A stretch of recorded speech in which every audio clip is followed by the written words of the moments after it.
Welcome to HortTube, where we talk all things gardening. My name is Jim Putnam, and this is a Curlyleaf Ligustrum.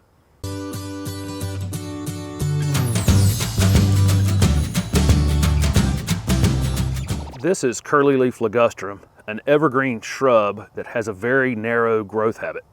Curlyleaf Ligustrums can reach 4 to 6 feet in height and as much as 3.5 feet in width. It's definitely an upright, narrow growing shrub that can be kept pretty much whatever width or height you want to keep it. Like most ligustrums, Curlyleaf Ligustrum can grow in zone 7 to 11. This plant can be used as a container plant, is one option for it.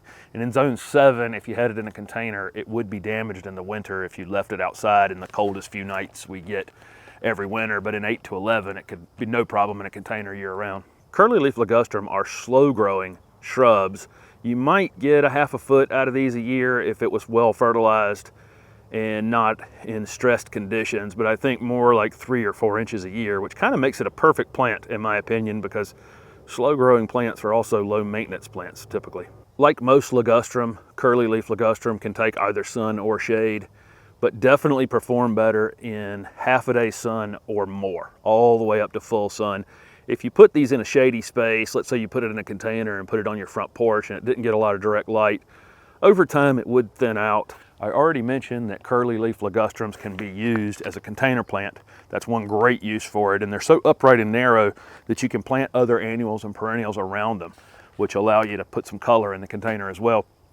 These also work fantastic any place you need something upright and narrow, like next to a set of steps or on the corner of your house. Any place you'd use a Sky Pencil Holly, this would be a great replacement for it, and not everybody has one of these. Curlyleaf Ligustrum flower in mid-spring with a cluster of white flowers on the tip of the plant. They're lightly fragrant, not really that attractive, not really unattractive either, just not the real reason folks are growing these. Most of the time we're growing them just to have something that stays upright and narrow. It's really kind of hard to show on video why this thing is called a Curlyleaf Ligustrum. These green leaves kind of blend together. I'll pull one off here and show you how curly these leaves actually are. They're very, very interesting, and together make a very, very unusual looking plant.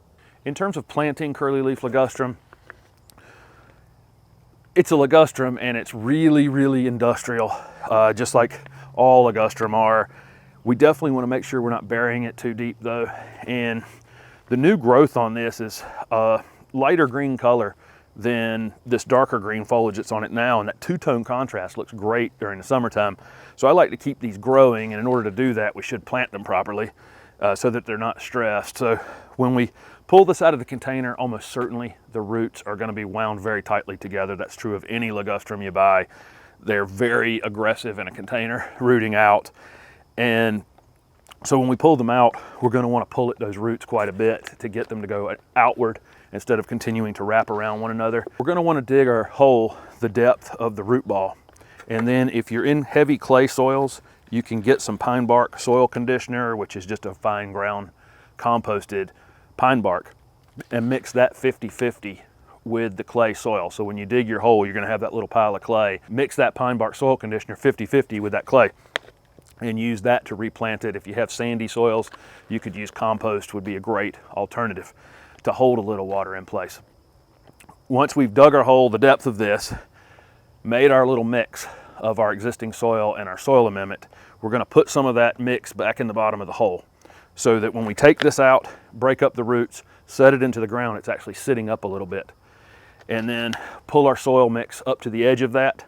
Don't cover anything that's not covered, and then lightly mulch it with hardwood mulch or pine straw or whatever it is you use. And don't cover anything that's not covered on the base of this plant. Do not bury it in mulch. And you should be fine. Just those basic practices right there of elevating it and not over mulching it, I think this thing would grow pretty much anywhere.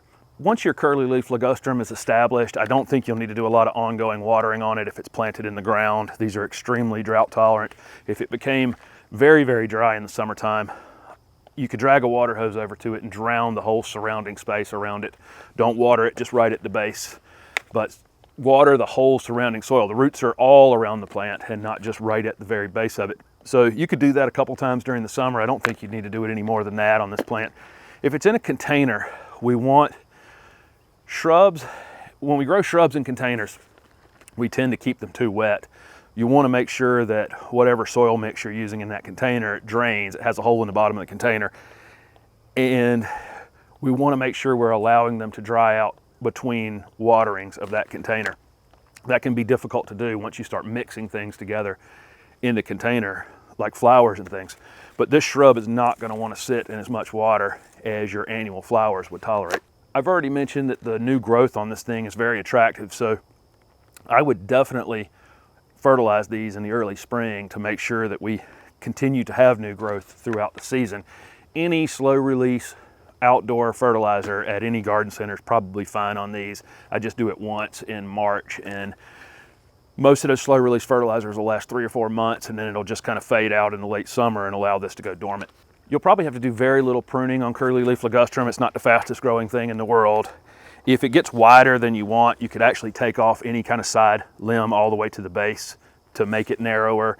If it's taller than you want, just off with its head anytime you need to. This thing's only going to grow, you know, like I said, maybe a half a foot a year if you're lucky. So really, it's probably almost never going to need to be pruned. Maybe once every 3 years you could get after it, reshape it, and then let it go for another 2 to 3 years. In terms of insect or disease problems on Curlyleaf Ligustrum, pretty much the same as the rest of the ligustrum. We're growing these because they're resistant to almost everything.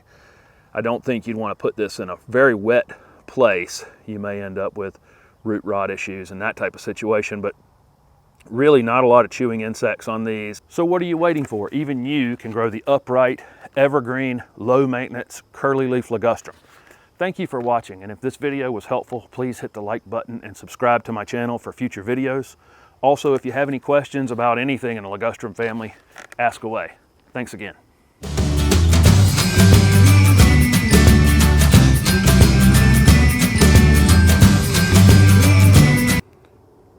Are you coming right in my shot, Holly? Hey, what are you doing? You're blocking my shot here. Holly, go on. Go on, girl. Go on. No, no, no, no, no, no. Go on. Okay. Okay, go on. I'm almost done.